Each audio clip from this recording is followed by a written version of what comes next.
राजा की मैना। एक नगर में एक राजा राज्य करता था। उसके राज्य में प्रजा सुखी एवं खुशहाल थी। चारों ओर अमन तथा शांति व्याप्त थी।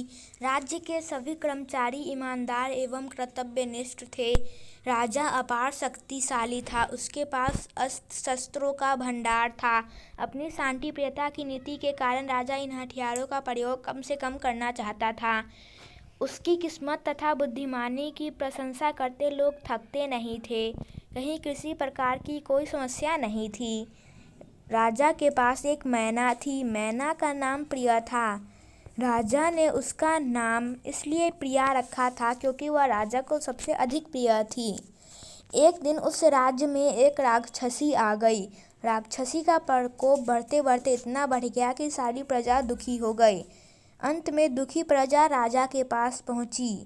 राजा ने उन सभी को भरोसा दिलाया कि वह राक्षसी को मारकर जल्द ही वापस आएगा। राजा ने अपने सैनिकों को आदेश दिया कि जाओ उस राक्षसी को मार गिराओ।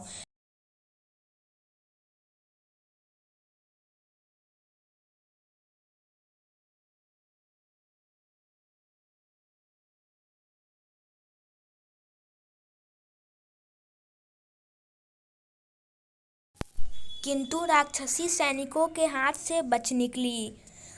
वह जानती थी कि राजा को शक्ति से हराना आसान नहीं होगा। उसने राजा की कमजोरी का पता लगाना शुरू कर दिया। उसे वह ऋषि मिल गया जिसने 2.5 वर्ष पहले राजा को एक मैना भेंट में दी थी। राजा उस मैना के बिना रह नहीं सकता। राजा की जान उस मैना में बंद है। अब तो मानो राक्षसी के हाथ खजाना लग गया। राक्षसी ने छल से मैना को चुरा लिया। राजा बेचारा दुखी हो गया। उसने खाना पीना छोड़ दिया। राजा दिन पर दिन सूखता जा रहा था, किंतु बहुत सोचने पर भी उसे अपनी प्यारी मैना को राक्षसी के चंगुल से छुड़ाने का कोई उपाय नहीं मिल रहा था। उधर मैना का भी यही हाल था। राक्षसी राजा से बदला लेने के लिए मैना को खूब सताती। दुखी मैना राजा को याद करके खूब रोती। राजा ने सोचा किसी न किसी तरह तो मैना को छुड़ाना होगा।